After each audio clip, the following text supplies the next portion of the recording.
telopony zato isanjato ho an'i Jesosy. Misy olona ve afaka tsy hampandefitra an'i Jesosy eo amin'ny fiainany?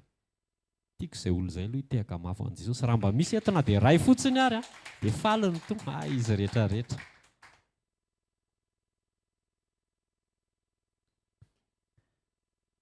Andao hanaraka an'i Jesosy. Manaraka fotsiny an'i Jesosy dia izay ataon'i Jesosy eo mety. Alleloia. Alleloia. Dia tsy hoe tsy hiasa. Fa rehefa meny Jesosy asa moa ianao ataovy ny asa. Fa rehefa mbola tsy meny Jesosy asa, manara foana an'i Jesosy. Amen na? Amen. Tandremo ny fonao sao dia miraikitra amin'izao tontolo izao. Ity izao tontolo izao ity tena mamiratra jerena. Fa mamitaka. Tandremo ny fo sao dia miraikitra amin'ny olona. Rehefa tamin'ny mbola tsy manambady mantsy dia izaho manokana dia tratran'izany. Rehefa mba lady hariva no tsy mianatra n'anona dia lady no anona dia mba aleo mba mampiaraka kely aloha amin'ny pendant la semaine mivavaka. Fandrika be. Fandrika be.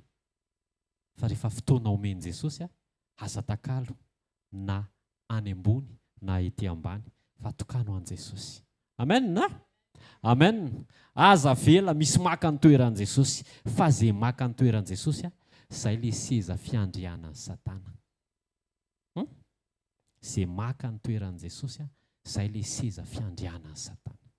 Dia rehefa misy maka ny toeran'i Jesosy dia lasa tonga daholo amin'izay ireo karazana fahotana Galatiana 5:7-20 sy 20 angamba ny filan'ny nofo rehetrarehetra dia tonga ao daholo. Vao tsy Jesosy ny ao dia mahazo aina vetivety ny filan'ny nofo. Manaraka an'i Jesosy ela be ny manorina an'ilay fiainam-panahy hoe izao mandeha manao an'izao manao an'izao. Ela be ilay fanilihana ny rehetrarehetra fa ilay fanapahan-kevitra hiala amin'ny fanarahana an'i Jesosy. Ohatran'izay dia afaka manota ianao. Dia avy eo indray anangana n'indray. Manenina. Manenina. Rofiana raha fa mbo. Manomboka androany tehirizo ny falinoran-tenanao ao amin'i Jesosy. Amen. Raha mbola miankina aminao ary inoko fa miankina aminao sy Jesosy aza takalo nininina izany Jesosy. Alleloia. Tonga dia mijoroa an'i Jesosy. Mandrosoa an'i Jesosy. Izay rehetra ankoatra an'i Jesosy ao anatin'ny fonao dia esory ihany izany. Aleo Jesosy zato isanjato. Amen na? Amen na? Izay no ataoko hoe fampidirana. Fampidirana fo izay fa andray mpanompon'Andriamanitra manaraka isika. Hoy izy mpanao salamo hoe iza no hay any an-danitra ary iza. Ahoana tsara izy teo moa? Iza no hay any an-danitra tsy misy ety ambonin'ny tany iriko tahaka anao. Na dia levona aza ny nofoko sy ny foko dia vatolampy ny foko sy anjarako mandrakizay Andriamanitra. Misy fotoana avela miala daholo ny rehetrarehetra. Dia eo Jesosy ny tehiteny hoe ahoana? Ahoana? Hiala sa tsy hiala? Jesosy ange tsy maninona na miala ianao Jesosy ara-mantany. Nareo koa ve mba te hiala? Fa eo Jesosy mijery ny marina ao anatin'ny fonao. Te hiala ianao sa tsy te hiala? Za Jesosy tsy hiala aminao Tena tsy hiala aminao zany Niza namako, niza tsy namako. Niza maninona, niza tsy maninona. Ny antsika sy ianao tonga dia hatramin'ny farany. Tena izany ny fitiavana an'i Jesosy izany Ary ianao hitako fa tena tia an'i Jesosy ianao. Tsy miala amin'i Jesosy izany tsika rangahy. Raha matoa koa tsy miala amin'i Jesosy izany tsika nenitoa, dadatoa sy ny sisa. Jesosy hatramin'ny farany tsika. Tsy hoe tsika an'i Jesosy fa an'i Jesosy hatramin'ny farany tsika. Amen na? Atolory an'i Jesosy tsara. Tena verifio ao anatin'ilay pista ny tenenin Jesosy ianao. Tenin'Andriamanitra anankiroa amaranako azy eo ihany pasitera. Izay mino ny zanaka ny manana fiainana mandrakizay. Ny fiainana mandrakizay dia voatahiry amin'ny finoana ny zanaka. Ny fanarahana an'i Jesosy dia voatahiry amin'ny finoana ny zanaka. Rehefa ho avy Jesosy moa hita finoana ety ambonin'ny tany va izy. Ny fiainana mandrakizay ao anatinao dia voatahiry rehefa mino ianao à l'instant présent amin'ny fotoana ankehitriny. Dia hoy izy Jesosy, izay mino ny asa ataoko no ataony koa. Tsy hoe izay nino fa izay mino amin'ny fotoana rehetra sy nataony Jesosy atao. Aza asiana conviction, aza asiana interprétation. Tsika tsy mizara fandresen-dahatra fa mizara izay nasainy Jesosy zaraina. Amen. Dia rehefa ataonao izay dia voatahiratra amin'ny farany ianao. Amen na? Tahiny Jesosy tsika, andao hitehaka mafy ho an'i Jesosy andraisantsika ny mpanompon'Andriamanitra manaraka.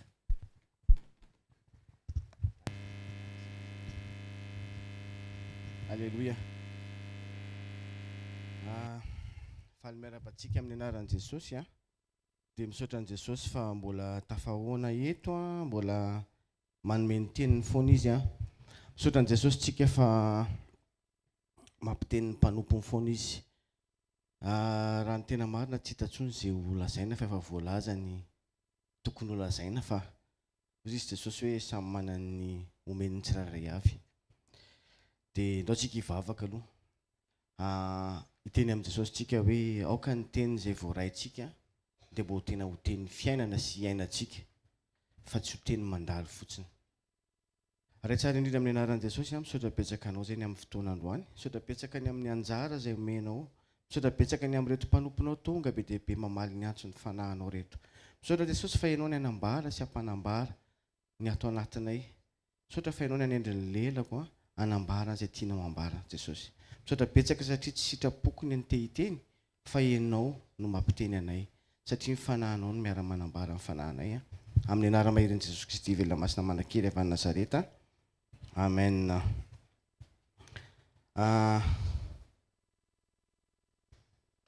Andongentsika andray ny Efesianina, Efesianina toko faha-enina dia ny andininy fahafolo dia mandeha any hatrany amin'ny fahavalo ambin'ny folo any. Amin'ny anaran'i Jesosy farany mahereza ao amin'ny tompo sy amin'ny hery ny faherezany. Rehefa mandray tenintsika dia mahery, fa rehefa miatrika tsika dia mila mahery koa satria ilay teny omenantsika dia teny fiainana.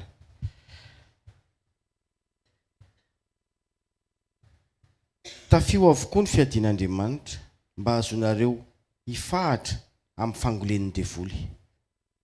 Vao eo pastora ny teny, tamin'ny zoma koa ny teny, tamin'ny alalan'ny pasteur Rodolphe ny teny fa aza manisy seza fiandrianan'ny Satana.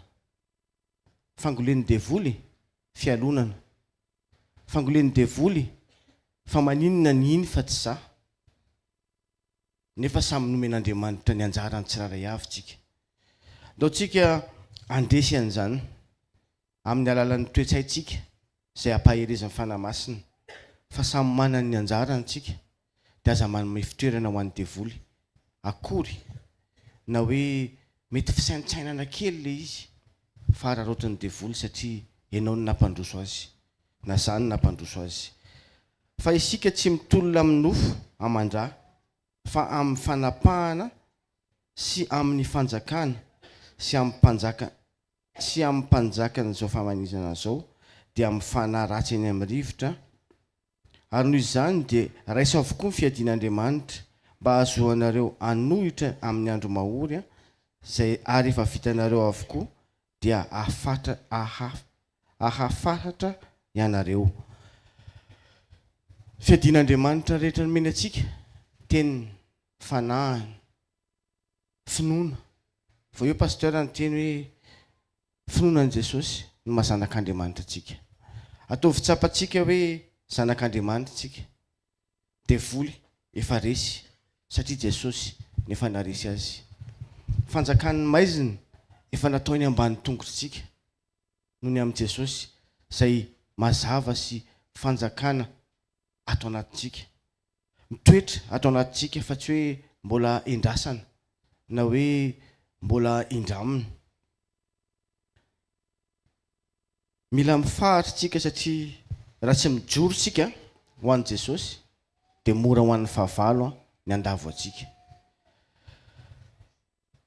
Sikino ny fahamarinana ny valahanareo ary mitafy ny rariny ho fiarovany tratra. fahamarinana skinina zany hoe alaina dia apetaka amintsika. Fahamarinana omeny Jesosy atsika satria izy ny fahamarinana. Fa isika ny andrasan'i Jesosy hoe andray sy tafy an'izany. Jesosy tsy manery atsika sanatria, fa Jesosy manome atsika fitaovana ahafahantsika mahafehy sy mifehy le fanjakan'ny maizina. Mila volonté atsika no hanao fahamarinana, fa ny zavatra rehetra dia feno lainga, zavatra rehetra dia feno faharatsiana, fa miainga amintsika no hanomboka amin'ny fahamarinana. Mila matsapa an'izany tsika satria be dia be ny mety avantage hita maso raha ohatra ka manao kolokolo ohatra. Be dia be ny mety ho tombontsoa vetivety raha manao ny tsy mety. Fa rehefa manao fahamarinana tsika dia maharitra mandrakizay satria Jesosy no tsikinitsika sy tafitsika. Ny rariny fiarovan-tratra. Aza menatra manao ny rariny zany. Aza menatra miteny rariny. Fa tsaroan'ny olona foana ny rariny rehefa ambaratsika eny ambavantsika. Kiraroa izy ny fahavononam-panahy avy amin'ny filazantsara ny fihavanana ny tongotrareo.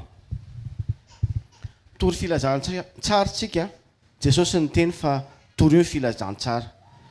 Filazantsara inona? Filazantsara ny fihavanana, ny fitiavana. Rehefa manome fitiavana tsika dia mandray fitiavana. Rehefa tsy manome fitiavana tsika dia mandray tsy fitiavana koa. Ary avy eny amin'ny tongotra le izy no miditra. Jereo Jesosy fa rehefa teny tampiana izy hoe anasany tongony dia avy any amin'le fanetretena no nizarany Jesosy an'le fahasoavana tao aminy. Fa tsy fametratanana na hoe ataontsika hoe fiangonana fotsiny, fa tena hoe avy amin'ny fanasa-tongotra. Le zavatra nandehanana taloha mihitsy no fafan'i Jesosy. Le zavatra mety fahazarana taloha mihitsy no nalain'i Jesosy ary ny azy no nomeny. Dia avy eo mbola nofafany ihany koa, nosikiny ny fahamarinana koa. Ary ho fanampiny izany rehetra izany, fanampiny kay le finoana. Ny finoana takian'i Jesosy hoe rehefa mino anareo dia tonga zanak'Andriamanitra. Fa mialohan'izay mila mitafitsika aloha fahamarinana. Mila finoantsika mba ho ampinga. Satria ny finoantsika anisan'ny manampy an'Andriamanitra hiasa eo amin'ny fiainantsika. Le finoana zavatra tsy fantatra sy tsy hita no inoana. Fa raha zavatra efa hita dia efa tsy finoana intsony izany. Jesosy tsy hitantsika maso fa rentsika amin'ny teniny, rentsika amin'ny mesazy rehetra omeny. Kanefa izay le ampinga le ina moa zany ny filazana iny? Ampinga le rehefa misy lefina mandeha dia iny anakanantsika anazy. Lefina nefany izay zavatra ataon'ny devoly.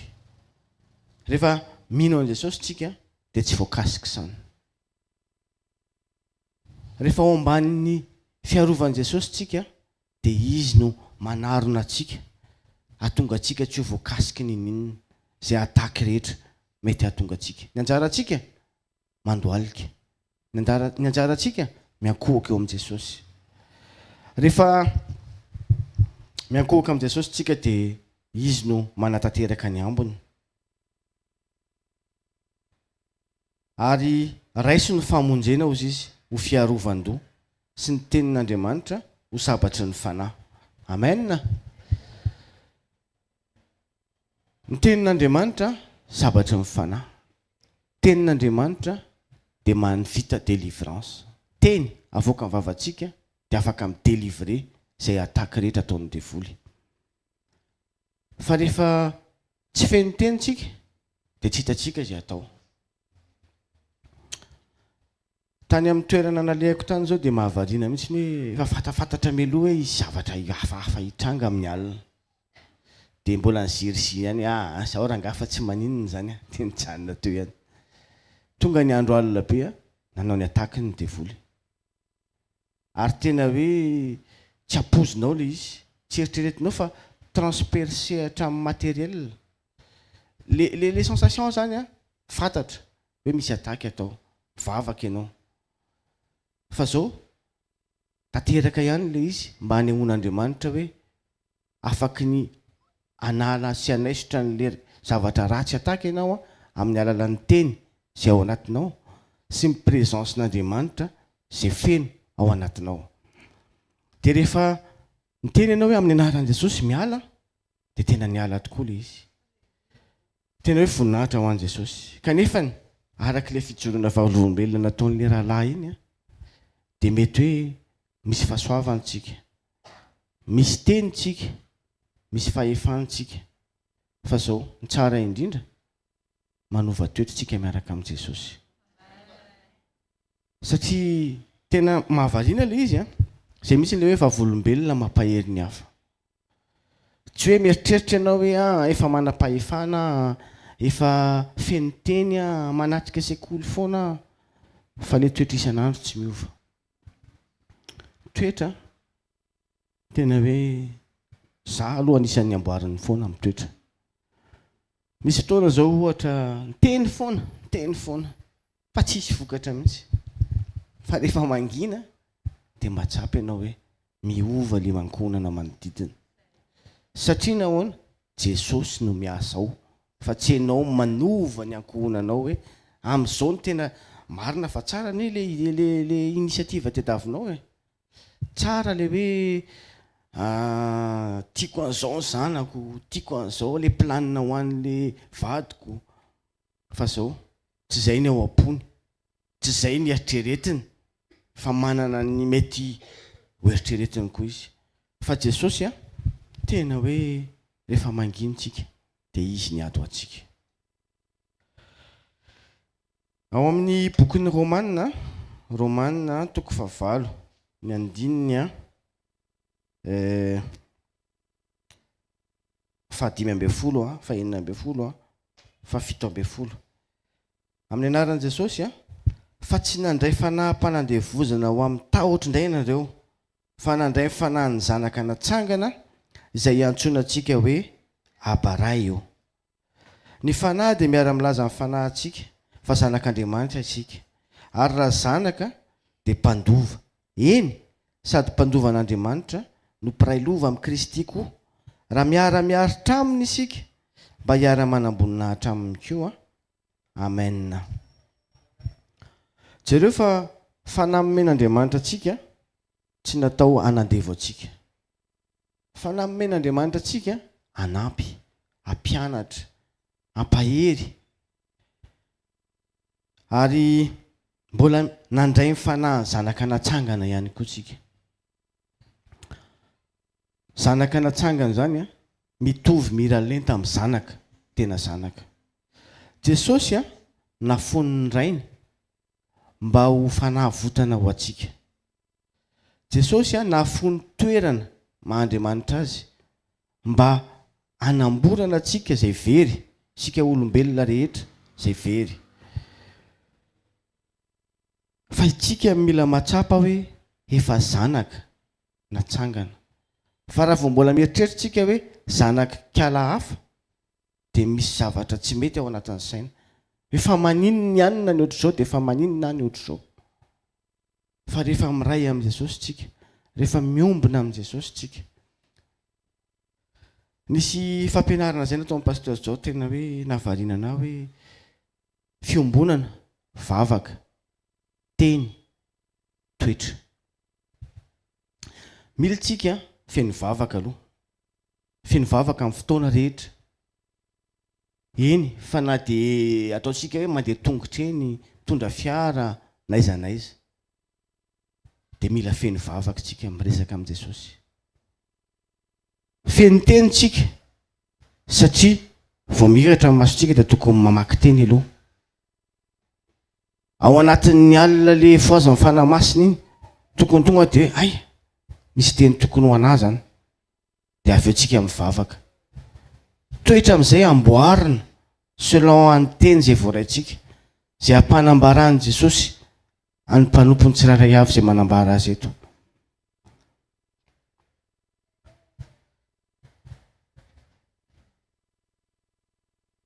Militsika mahatsapa fahatsapana le izy hoe any Jesosy ve sa tsy any Jesosy. Tamin'le fanerasera tamina olona tsy any Jesosy izy fa tena gentilisa fa nefa izy mahafantatra teny ary olona tena hoe manana fo fa nitsekeny Jesosy de tsy any Jesosy izy zany. Mety hoe le fitezaina azy hatramin'izay de lasa ohatrany hoe lasa religion fotsiny le izy de religion andrazana fa nefa izy tsara fo nefa izy tena hoe be fiantrana tia olona fa tsy any Jesosy izy. De ianao zany hoe ahoana raha fomba hitorianan'i Jesosy amin'reto olona reto fa Jesosy reto manana zavatra ampidirana occasion foana anambarana azy amin'ny olona tsiraray avy. Ary io misy foana quelque part tsatoka any ampon'le olona io. Nisy fotoan'izay nisy olona niantso ady nitsarony zany anambaran'i Jesosy taminy.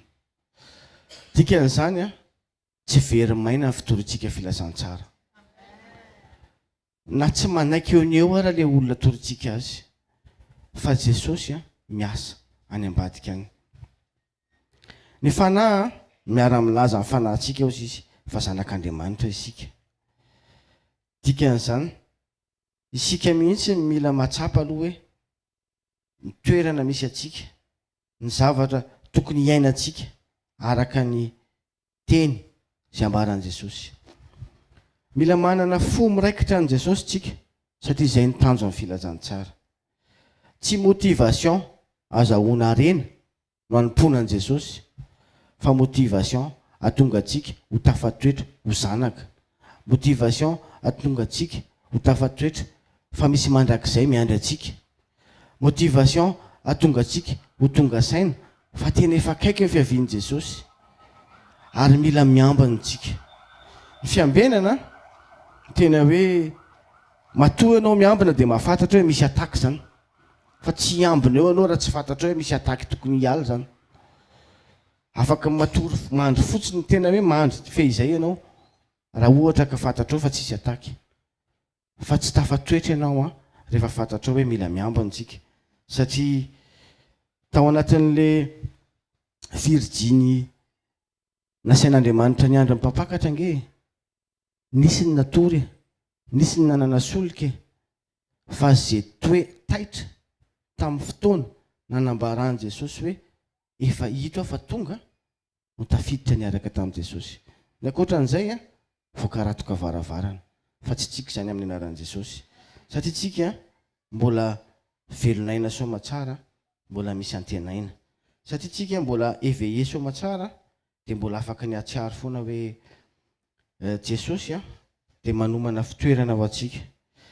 Jesosy de efa ny ankavanany ray izy ary misolo toerana atsika izy mifona ho atsika izy.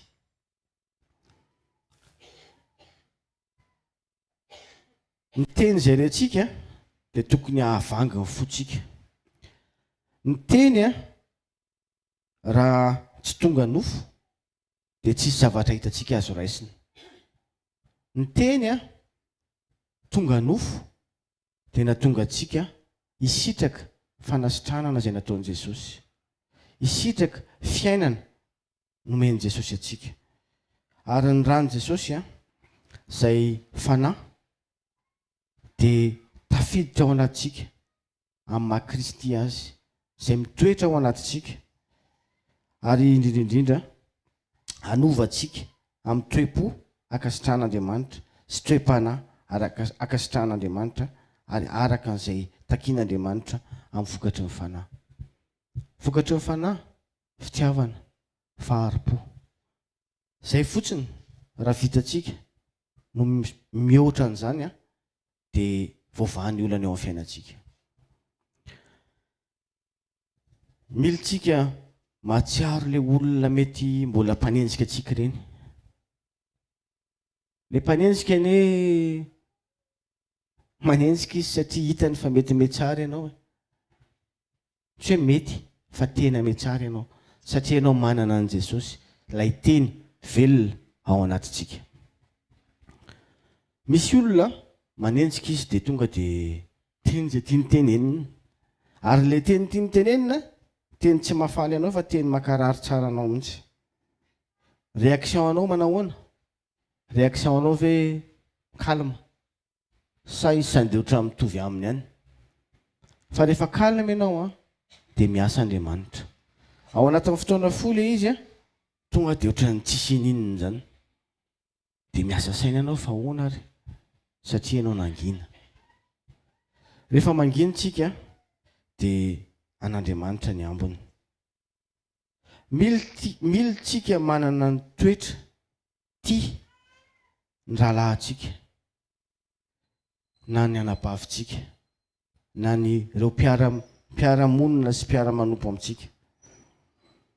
Mila miova toe-po tsika fa tsy hoe miova toe-po ho hita aty ivelany fa tena toe-po tsapan'ny hafa hoe ay ary tena tsy zany tokoa iny olona iny taloha fa ohatr'izao izy amin'izao satria namboariny tenin'Andriamanitra tsika. Rehefa mitory filazantsara tsika dia tsy mitory ankoatran'ny hoe Kristy no ampianantenaitsika ny olona. Kristy no velona atao anatintsika sy mitoetra atao anatintsika. Kristy ilay navelan'i Jesosy ho atsika fa Jesosy lasa niakatra any amin'ny rainy amin'izay naka ny toerana mahandriamanitra azy.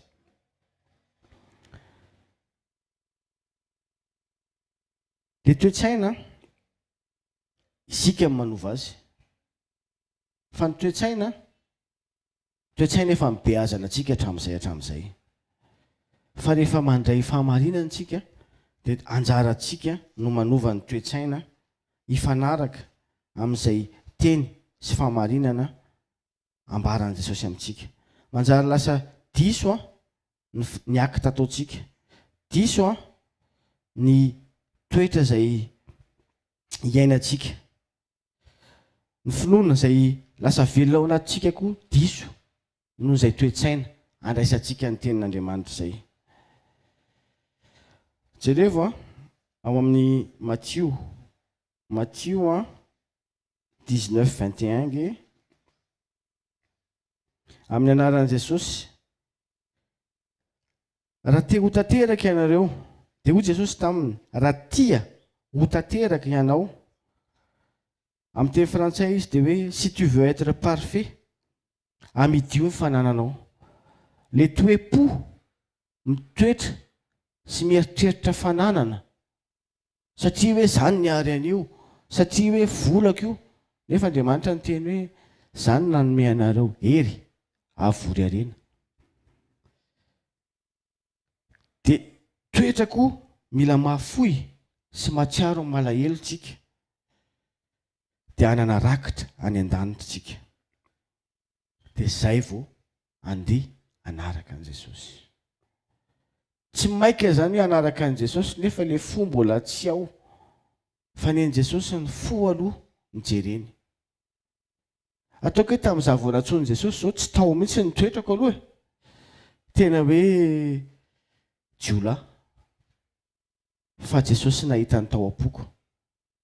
Ary le izy tena izay mihitsy Jesosy nijery ny ao am-pontsika.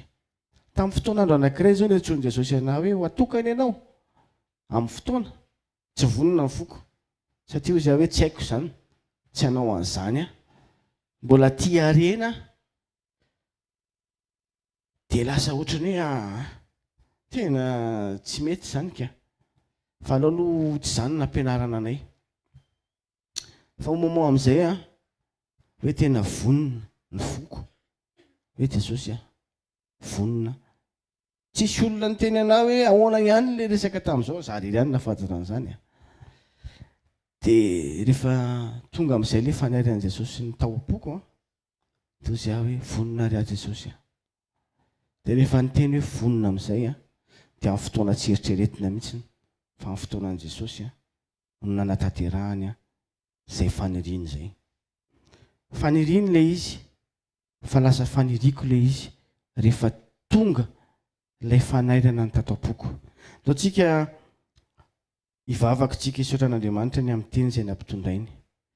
Andraisantsika amin'ny mpanompon'Andriamanitra ihany koa ny amin'ny teny zay mbola ampitondrain'Andriamanitra ao am-bavany. Ray tsara indrindra amin'ny anaran'i Jesosy, nampianatra anay ianao mba hanana fitiavana bebe kokoa anao, mba hanana toe-po ahatsiaro fa ianao no ambony indrindra. Tsy ny zavatra hita maso, tsy ny harena hita maso, tsy ny mety avantage hita maso noho ny amin'ny fiarahana aminao, fa ianao mihitsy Jesosy ilay mitoetra ato anatinay. Ianao mihitsy ilay Jesosy velona mandrakizay, izay nitsangana tamin'ny maty, naresy zao tontolo zao, naresy ny fiainana fahafatesana, naresy ny mety eso rehetra sy ny mety fanamelohana rehetra. Saotra Jesosy fa vitanao zany, fa raha tsy navitan'izany ianao dia hoaizy zay. Mankasitraka Jesosy ny amin'ny teninao, mankasitraka ny amin'ny fombanao tsy takatry ny saina, mankasitraka ny amin'ny fizaranao foana amin'ny alalan'ny mpanomponao zay atsanganao eto. Saotra betsaka fa ianao mbola nendry ny lela ny mpanomponao manaraka indray anambara ny teninao anay amin'ny anaran'i Jesosy Kristy velona masina sy manan-kery avy any Nazareta. Amen. Ndao tsika iteraka ho an'i Jesosy ho an'ny teny toko. Alleluia. Tsara Jesosy. Tsy mahavita nininy tsika amin'ny herintsika sy ny tanjantsika sy mety ho endrim-pahalalana sy fahaizana ao anatin'ny saitsika na nabeazana tsika tany amin'ny faka anaty ny ainantsika tany sy ny ainan'ny olona tany alohantsika. Tsy mahavita nininy tsika fa Jesosy. Hozy Jesosy hoe raha misaraka amiko nareo tsy mahefa na inona na inona. Alleluia. Ndao tsika hamaky tantara anankiray. Misy olana. Raha jerena dia ohatrany hoe misy olana tokoa le izy. Fa ao ambadika le olana kay misy afatr'Andriamanitra, misy fanefen'Andriamanitra, misy koa fanafahana tian'Andriamanitra hidirana mba ahafahana manakaiky azy bebe kokoa, mahafantatra azy bebe kokoa. Korintianina faharoa toko faha 12. Efa haitsika loatra ity tantara ity. Korintianina faharoa toko faha 12. Ny andininy fahafito ka hatramin'ny fahafolo ny vakitsika amin'ny anaran'i Jesosy. Paoly no miteny eto sy mitantara ny anaran'i Jesosy. Ary fandrao irehare noho ny abetsaky ny fanambarana dia nasiana tsilo tamin'ny nofo dia iraky Satana hamela fandrao irehare. Zany no nangatahako intelo tamin'ny tompo mba hialany zany amiko, nefa hoy izy tamiko, ampoanao ny fahasoavako, fa ny heriko dia tanterahana amin'ny fahalemena. Ko mainka sitrako ny irehare amin'ny fahalemeko mba hitoerany ny herin'i Kristy amiko. Koa dia finaritra amin'ny fahalemena, amin'ny fampahoriana, amin'ny fahaterena, amin'ny fanenjehana, amin'ny fahantrana noho ny amin'ny Kristy, fa ny fahalemeko no fahatanjahako. Amen. Alleluia. Any amin'ny andiny voalohany ihany fa fohy ny fotoanantsika dia mahita ny Paoly ianao mitantara fa misy olona ozy izy napakarinaN'Andriamanitra tany amin'ny lanitra fahatelo ozy izy. Misy rangahy zay ozy izy. Fa rehefa tena mijery ianao dia Paoly ihany ka io miresaka io. Fa no izy nampianarin'Andriamanitra tsy irehare dia tsy niteny izy hoe za mihitsy le nakarin'Andriamanitra tany an-danitra tamin'io fotoana io. Fa navadiny le resaka. Misy olona ozy izy nakarin'Andriamanitra dia rehefa mamaky aty amin'ny andin'ny fahafito aty ambanitsika dia mahita hoe io amin'izay zany le izy. Nahoana izy tsy nitony tena hoe za mihitsy neny nakarin'Andriamanitra sy nahitan'izany lanitra fahatelo zany. Satria nitefen'Andriamanitra izy mba tsy irehare. Fa ndreo dia manakona ny Kristy. Ndreo dia tsy any amin'ny Kristy feno ny fony. Fa ndreo dia ndraikitra tao amin'le fahatsarana sy le fahabetsahana, le fanambarana ny men'Andriamanitra azy. Hitanao ao anatin'ny fiainana ianantsika isan'andro indraindray dia misy olana lalovana, mety ho aretina le izy, mety ho zavatra mamatotra le izy na addiction, mety ho toetra henonao le izy hoe tsy miala. Tratran'izany koa Paoly teto, nisy aretina nanjo azy, nisy tsilo tao anatin'ny vatany, navelan'Andriamanitra no voleny ny anjeliny Satana. Mety ametra-panontaniana ianao hoe hafahafa koa zany, fa maninona Andriamanitra nga mamela ny Satana anao zany? Fatarofa Andriamanitra dia mahefa amin'ny zavatra rehetra satria tompony tompo sy mpanjaka ny mpanjaka izy. Ka raha ny kajikajiny devolo mety hoe ahatonga ny Paoly ho ketraka noho ny aretina sy ny fangirifirina ao anatin'ny nofony, ny kajin'Andriamanitra mbola lasa lavitra be noho izany, satria ny kajin'Andriamanitra velao hipetaka le tsilo e.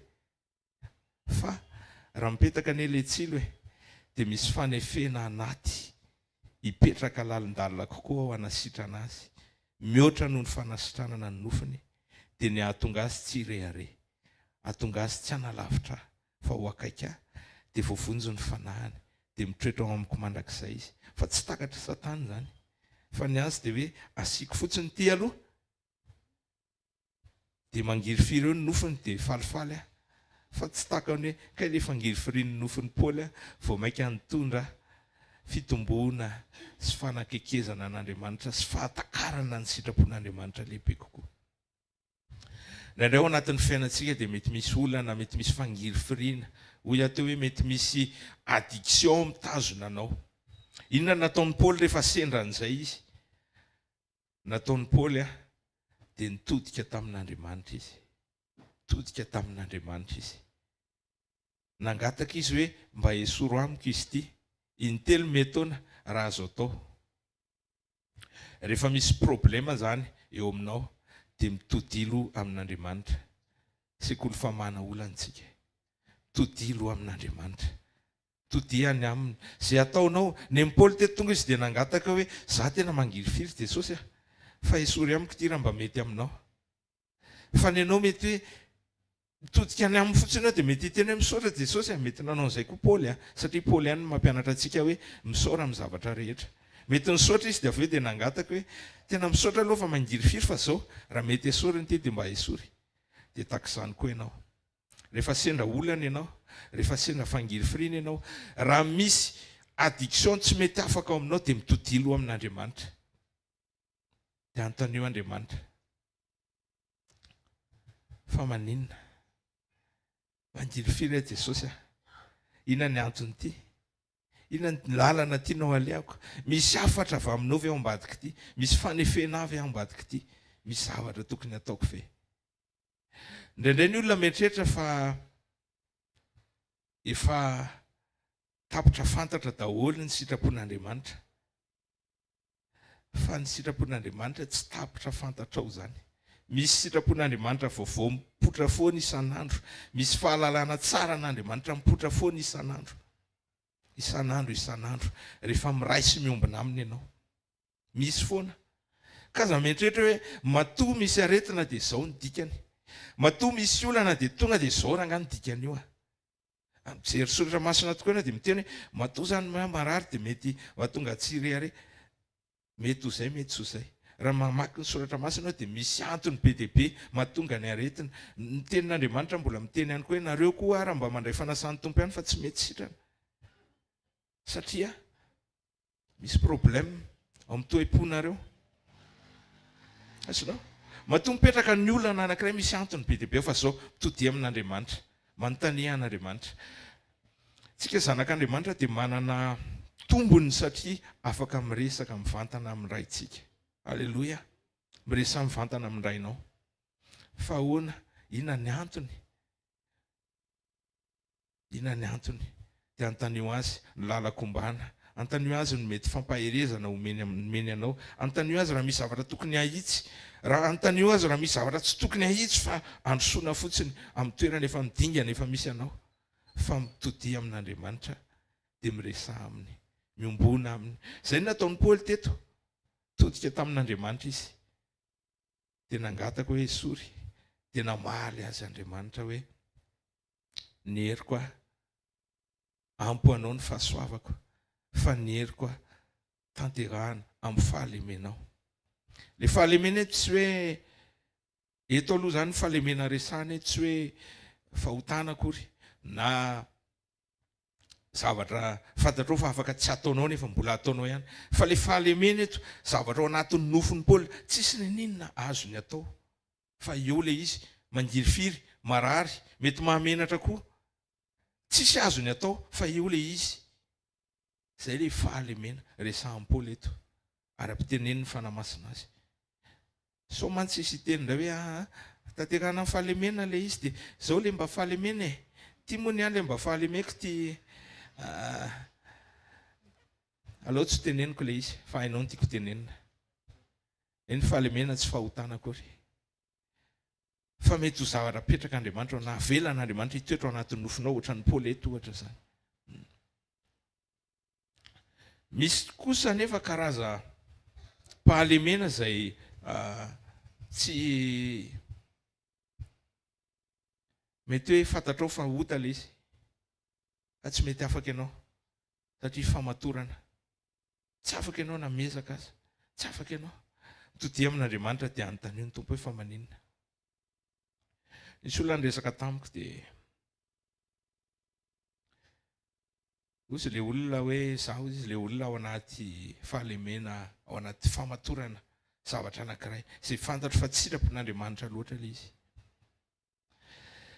Fa rehefa nijery aho izy nandinika io zavatra io ny tena marina natomboka tany aloha be tany tamin'ny mbola fotoana ny nazatovo aho. Dia natonga an'ilay izy dia zao. Nisy olona anankiray izay tena hitako hoe filamatra ohatrany hoe filamatra izany izy teo amin'ny fiainana. Sady tsara tarehy izy no sady mahay izy no sady ohatrany hoe manana an'izay ilaina rehetra ilay olona izy. Fa izy nanao an'io tsy famendrehana anankiray io dia mba iny koa aho izy mba nanao an'ilay izy mba nanaraka te hitovy aminy ka mandrakandroana aho izy tsy afaka, mbola tsy afaka amin'ilay izy. Rehefa avy niombina tamin'ny tompo izany ilay olona dia naseho an'Andriamanitra hoe tany ingely izy no nanomboka. Raha misy fahalemena amin'izay endrim-pahalemena tsy mety afaka izay ao aminao satria sekoly famahana olona antsika androany dia mitodia amin'ny tompo fa mety misy zavatra tsy takatry ny sainao hoe teto an'ilay izy nanomboka dia tsy mety afaka. Inona ny olana eto? Miidealize olona na dia tany amin'ny fahatanorana tany aza dia niditra tamina zavatra anankiray tsy tokony nidirana dia tsy mety afaka na efa miara-dia amin'i Jesosy aza. Inona ny vahaolana? Jesosy idealizena. Jesosy tsara tarehy, mahay ny zavatra rehetra, manana ny toetra tsara indrindra. Raha ataoko teny frantsay le izy, aleo atao teny gasy fa saoty sarotra le amin'ny teny frantsay. Raha te ho latsa-pitiavana ianao dia hoaka ho latsa-pitiavana amin'i Jesosy. Fa teneniko anao fa ho afaka ianao. Satria ho foana ao anatinao ilay fidealizena na ilay fametrahana olon-kafa ho tena tsara sy ho filamatra. Hotsika malagasy hoe soa fianatra. Ary ozy ny tenin'Andriamanitra hoe fantaro ny zavatra rehetra dia azo ny mafy izay tsara. Tsy fahotana ny mijery zavatra tsara eny aman'olona dia mba miezaka manahaka hoe tsara tahafina kosa izany ka andao mba tahafina kosa ity zavatra tsara ity.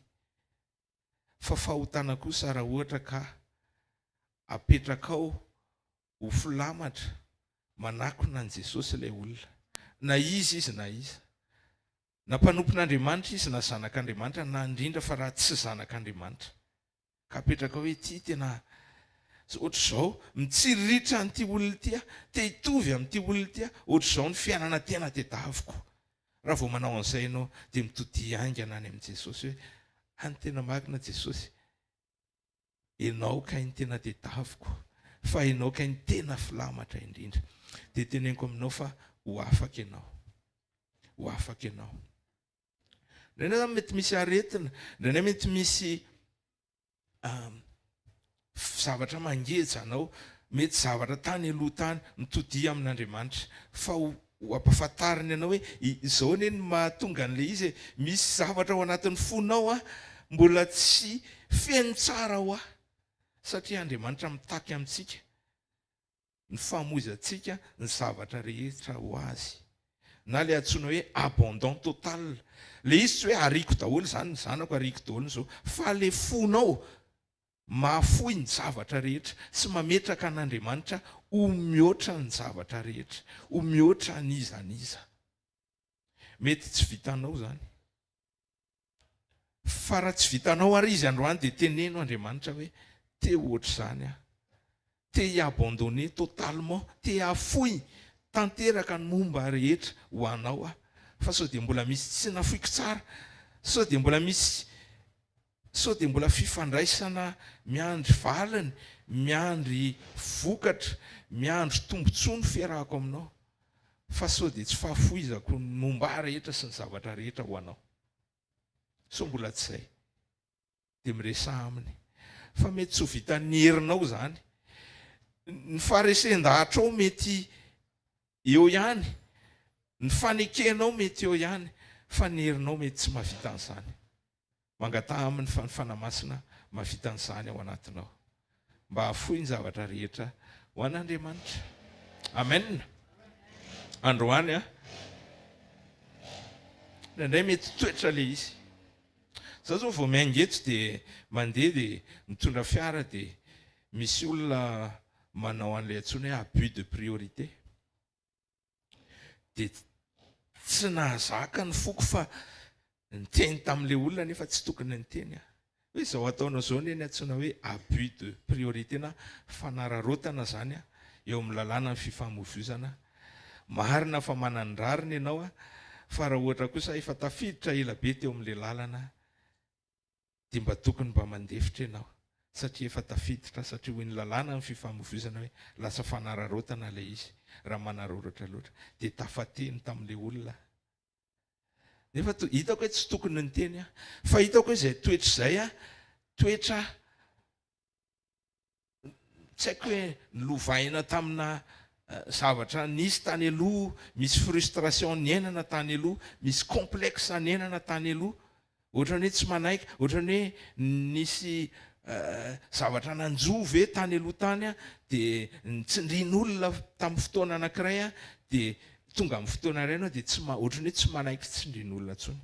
Marina fa teo ilay tsy fanekena n'ilay tsy fahamarinana, fa nisy kely mifangaro tamin'izay ilay izy rehefa nandinika ny foko dia mifonina tamin'i Jesosy hoe tsy netiny nataoko satria mety raha jeren'ny fiarahamonina dia mety ihany ilay miteny amin'ny olona tsy mety ianao zao ataonao izao kanefa kosa raha mandinika ny fonao ianao dia mahita hoe nisy ampahany kely amin'ilay frustration taloha, amin'ilay complexe taloha ilay izy, dia nampianarin'i Jesosy hoe ny mahatonga an'izany rehetra izany dia satria mbola misy zavatra tsy narianao tsara, mbola misy fotoana tsy mitodika tsara amiko ianao, fa mbola nijery ny anterehanao, fa mbola nijery ilay zavatra very taminao tany aloha, fa mbola nijery an'ilay nangiry firy ianao, fa tsy tena mbola nijery tsara ianao tamin'iny fotoana iny.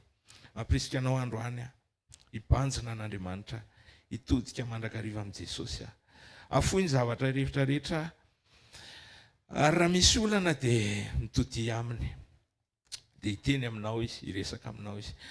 Efa dila ny fotoanantsika, tsy maintsy mamarantsika fa teny aminao androany hoe amin'ny zavatra rehetra dia manontania an'Andriamanitra. Privilège ny zanak'Andriamanitra zany, tombonao ny zanak'Andriamanitra zany.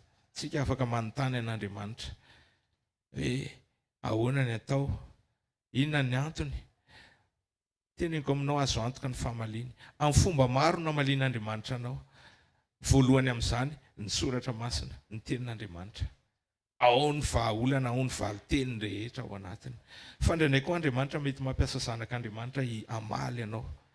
Mety mampiasa mpanompon'Andriamanitra hamaly ianao izy. Fa manontania azy, miresa aminy rehefa sendra olana ianao dia hitanao fa amaly ianao izy dia amany olanao izy ny famahany olana avy amin'Andriamanitra tsy hoe sitrana avy hatrany ianao Paoly eny tsy sitrany fa ny famahany olana avy amin'Andriamanitra amin'ilay tsy ampoizina tsy nampoizin'ny Paoly ilay izy tonga ilay fanasitranana fa tsy araka ilay nampoizin'ny Paoly ilay aretina mbola teo foana fa ilay fo mirehare sitrana ka izay ny tian'Andriamanitra ny sitranana. Amen. Alleluia. Ndaontsika hitsangana vetivety hisaotra an'Andriamanitra ny amin'ny fotoana androany sady hanatanteraka ny fanatitra ihany koa. Ndaontsika hisaotra ny Tompo hoe misaotra ny Jesosy ny amin'ny teny izay voaraintsika androany mankasitra azy ny amin'ny fahatsarany.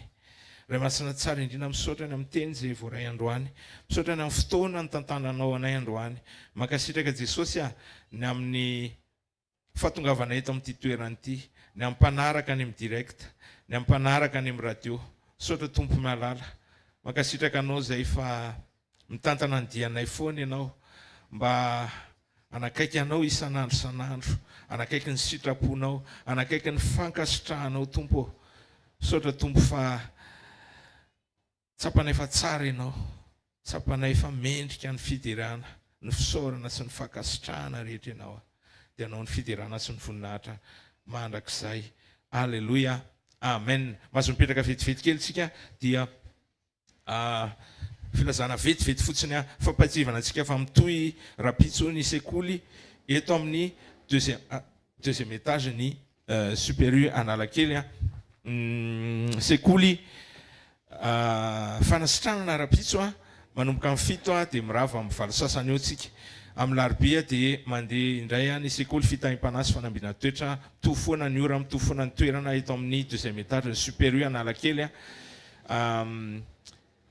dia ny alarobia arivo mbola misy foana ny école biblique manomboka amin'ny 2 sasany hankatra amin'ny 4 eo miaraka amin'ny fimpampitondrana ambavaka io école biblique io anasana antsika foana. Raha mbola tsy nanatrika ianao fa zao vao tena tapa-kevitra na manam-potoana amin'izany dia mbola asaina ampitiavana ianao ho avy eny amin'ny centre HVKL bypass. Ny alakamisy zao dia tsy misy ny fifadikanana sy ny vavaka fa azonao tanterahana foana koa zany any amin'ny toerana rehetra izay misy anao fa ny fiarahantsika any amin'ny Shalom fotsiny tsy misy amin'ny alakamisy zao. Amin'ny zoma azadino ny fotoanantsika eny amin'ny trampokon'olona Analakely amin'ny 4 hariva zoma fanotronana iarahantsika mideran'Andriamanitra sy mieny koa ny afatr'Andriamanitra ho antsika ny asabotsy amin'ny 7 sasany maraina eny amin'ny centre HVKL asabotsy communion io misy fandraisana fanasan'ny Tompo ampitiavana be no anasananao mandrakariva.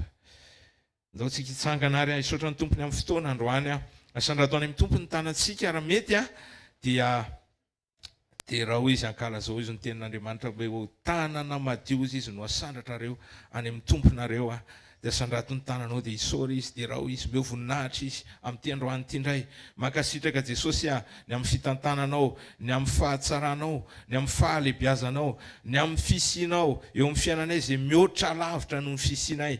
Misaotra Tompo ny amin'ny teny ny fampizaranay androany, ny amin'ny teny mamany ny olana misy eo amin'ny fiainam-panahinay indrindraindrindra Jesosy ray masina tsara indrindra raisina avy aminao ankehitriny ny fahatsarana rehetra, ny fahamahana ny olana rehetra Jesosy indrindra matetika ny olana eo amin'ny ara-panahy, ny olana eo amin'ny toe-po Tompo malala, ny olana eo amin'ny fanarahana anao indraindray nefa entinay aminao koa ny olana rehetrarehetra izay eo amin'ny fiainanay andavanandro Jesosy raisina ny fahatsarana rehetrarehetra sy ny fananganana rehetrarehetra avy aminao Tompo eo amin'ny fiainany tsirairay avy nao amin'ny ara-panara batana nao amin'ny ara-batana nao amin'ny ara-tsaina ny asa mandrarah rehetrarehetra ny eo amin'ny ankonana izay mandalo olana amin'izany Jesosy dia hanatanteraka ny teninao zay, hitodika aminao zay, hibanjina ny teninao zay Jesosy ary anao zay tianao sy zay sitrakao fa misaotra anao sahady ny amin'ny famahana olana zay hoentinao eo amin'ny fiainanay. Mankasitraka Tompo malala, anao ny fiderana, anao ny fiandrianana mandrakizay amin'ny anaran'i Jesosy. Amen. Raisiny sodrany zay tonontsika amin'ny anaran'i Jesosy. Hitahy anao anie Jehova ka hiaro anao. Ampamirapetra ny tavany aminao anie Jehova ka mindra fo aminao. Anandrana ny tavany aminao anie Jehova ka hanome anao fiadanana. Mahita fa aman'ny olana rehetra eo amin'ny fiainanao Andriamanitra, indrindra ny olana ara-panahy, izay mahatonga anao mety hananahy ahy, izay mahatonga anao mety misy zavatra eo amin'ny fiainanao izay mila tapahan'Andriamanitra, dia hanapaka an'izany izy manomboka androany, ary hanokatra ny masom-panahinao sy ny fahatakaranao momba ny lalana tokony hizoranao manomboka androany miaraka aminy. Amin'ny anaran'i Jesosy, aleloia, amen. Zareo ny fahasoavan'Andriamanitra matozo ny fahasoavan'Andriamanitra matozo anareo. Dia samy tahian Jesosy daholo dia mirary herinandro mahafinaritra be voatao antsika rehetra amin'ny anaran'i Jesosy.